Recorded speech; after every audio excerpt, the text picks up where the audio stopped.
পাওয়ার পয়েন্টের সাহায্যে আমি ডল স্টেটর সার্কিটটা করে দেখানোর চেষ্টা করব। সো এখন যেটা দেখতে পাচ্ছেন এটা হচ্ছে ডল স্টেটরের কন্ট্রোলিং ডায়াগ্রাম। হয়তো অনেকের কন্ট্রোলিং ডায়াগ্রামটা বুঝতে সমস্যা হয়, যার কারণে আমি পাওয়ার ব্লক ডায়াগ্রাম যেটা আছে সেটা করে দেখানোর চেষ্টা করব। এর জন্য যেটা করতে হবে, নিউ একটা পেজ নিতে হবে আমাকে, যেটা না হয়ে আছে। সো প্রথম আমাকে ডল স্টেটর মানে ম্যাগনেটিক কন্ডাক্টর প্রয়োজন হবে একটা। সো ম্যাগনেটিক কন্ডাক্টর প্রয়োজন হলো, সেটা ম্যাগনেটিক কন্ডাক্টর একটু ছোটো করে নিই আমি। এরপর যেটা প্রয়োজন হবে সেটা হচ্ছে যে আমার সুইচ, এনসি সুইচ। এনসি সুইচের প্রয়োজন হবে আমার, এনসি সুইচ। এটা হচ্ছে আমার এনসি সুইচ।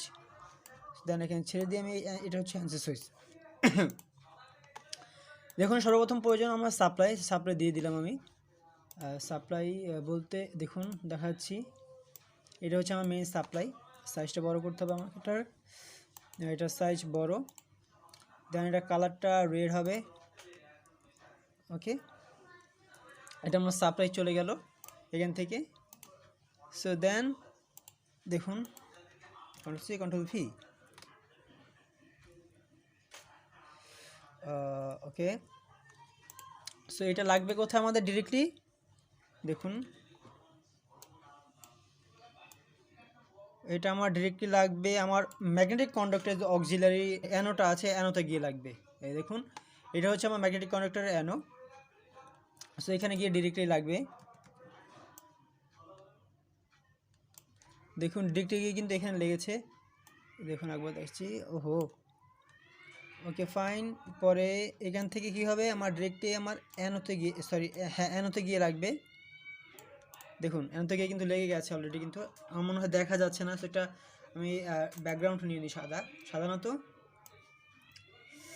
এটা কালো ব্যাকগ্রাউন্ড নিয়ে নিই, তাহলে হয়তো বুঝতে সমস্যা হবে, ভালো হবে। ব্যাক ওকে, এটা সরি এখান থেকে গিয়ে ব্যাক। ওকে, আই হোপ এখন বোঝা যাচ্ছে আমার বিষয়টা। এটা কিন্তু আমার অ্যানো, এটা হচ্ছে অ্যানো। সো এখন কি করতে হবে আমাকে, কয়েলে লাইন দিতে হবে। Control C control V.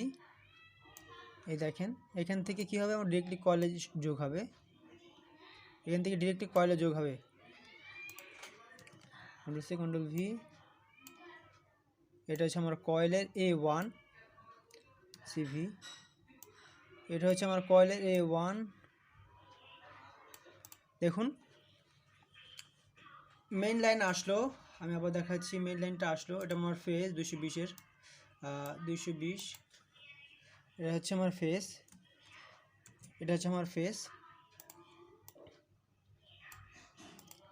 এটা হচ্ছে আমার ফেজ। এটা 24x4, এটা রেড। ওকে, এটা হচ্ছে আমার ফেজ ঢুকলো, ঢুকে আমার এনসিতে ঢুকে এখানে এনসি হবে, তাই না? এখানে এনসি লিখে দিই, কন্ট্রোল সি কন্ট্রোল ভি। দেখুন এটা হচ্ছে আমার এনসি, এটা হচ্ছে আমার এনসি, এটা হচ্ছে আমার এনসি। কালারটা হোয়াইট দিয়ে দিই। ওকে ফাইন, এটা হচ্ছে আমার এনসি। ওকে, এটা হচ্ছে আমার এনসি। এনসি থেকে গিয়ে কি হয়েছে, আমার ম্যাগনেটিক কন্ডাক্টর যেটা আছে, এই যে ম্যাগনেটিক কন্ডাক্টর, এটার অ্যানোতে গিয়ে লাগছে। পর অপর প্রান্ত থেকে বের হয়ে আমার কয়েল A1-এ গেছে। এটা হচ্ছে আমার কয়েল সাপ্লাইয়ের A1। এখন আমাকে ল্যাচিং করতে হবে, এটাকে কাজ করানোর জন্য কি করতে হবে, ল্যাচিং করতে হবে। সো ল্যাচিং করার জন্য কি আমার কী করতে হবে, আমার আরেকটা সুইচ লাগবে। সো এটা হচ্ছে আমার আরেকটা সুইচ। সুইচটা নিলাম, দেখুন এটা হচ্ছে আরেকটা সুইচ। সো আমি এখন এই সুইচটা দিয়ে এই ম্যাগনেটিক কন্ডাক্টরটাকে ল্যাচিং করাবো, বা অক্সিলারিটাকে ল্যাচিং করাবো। এটা কিন্তু আমার অক্সিলারি প্রান্ত, যে কানেকশনটা হয়েছে এখন, এটা হচ্ছে একটা অক্সিলারি প্রান্ত। সো এখন কী করতে হবে আমার দেখুন আরেকটা সুইচের অ্যানো প্রান্ত থেকে, কন্ট্রোল সি কন্ট্রোল ভি, আরেক প্রান্ত থেকে দেখুন এটা হচ্ছে আমার অ্যানো প্রান্ত, অ্যানো। এটা হচ্ছে আমার অ্যানো সুইচ। সো অ্যানো সুইচের কন্ট্রোল সি কন্ট্রোল ভি, দেখুন অ্যানো সুইচের এক মাথা থেকে আমার এটাকে বের করতে হবে। এই দেখুন বের হলো, আরেক মাথা থেকে লাইন বের হয়ে, দেখুন কন্ট্রোল সি কন্ট্রোল ভি, বের হয়ে, সরি ওকে, আর্ক মাথা থেকে বের হয়ে কী হয়েছে, আমার লাইনটা অপপ্রান্তের অক্সিলারিতে গিয়ে লাগছে। এই দেখেন, আগে বের করে নিই আমি লাইনটা। Okay fine, control V. দেখুন এখান থেকে বের হয়ে দেখুন কোথায় গেছে, আমার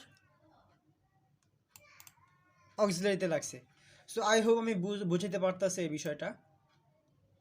ওকে, সো এখন আমার নিউট্রালটা কোথায় যাবে? নিউট্রাল কাজটা সেম, যেহেতু নিউট্রালটা উপরে হয়ে গেছে বেশি, আমার যেহেতু উপরে হয়ে গেছে, সো তো আমার কিছু করার নেই, আমার ওখান থেকে লাইনটা টানতে হবে।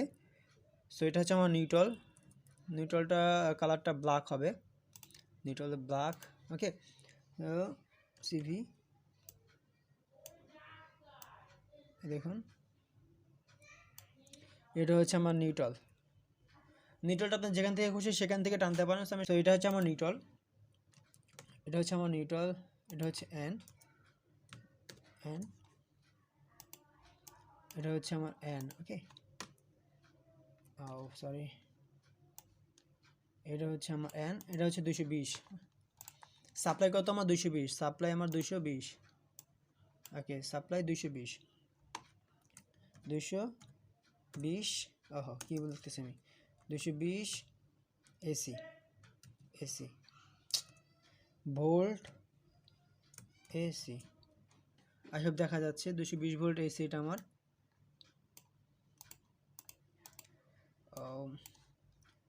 দেখুন এই সাপ্লাই 220 ভোল্ট এসি।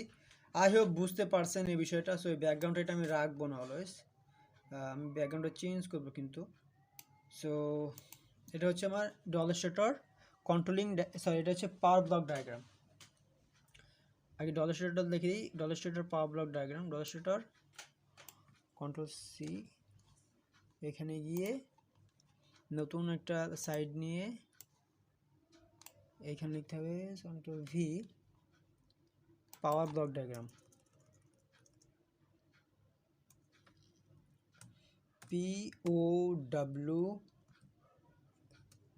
ই R, power, power diagram, simple dollar স্টেটের পাওয়ার ডায়াগ্রাম। এটা হচ্ছে ডলার স্টেটের পাওয়ার ডায়াগ্রাম। ব্লক বলতে হবে না, ডায়াগ্রাম বললেই হবে। সো আই হোপ বুঝতে পারছেন। আসলে মুখে ব্যথা হচ্ছে, যার কোনো কথা বলা যাচ্ছে না, ফাপারিং হচ্ছে বারবার। আর এমনি আমার মুখে তো অনেক ফাপারিং। আর এখানে একটু স্টাইল করে দিই আমি, এখানে এটা দিয়ে দিই সেট করে, কালার যেটা আছে সেটাই থাক।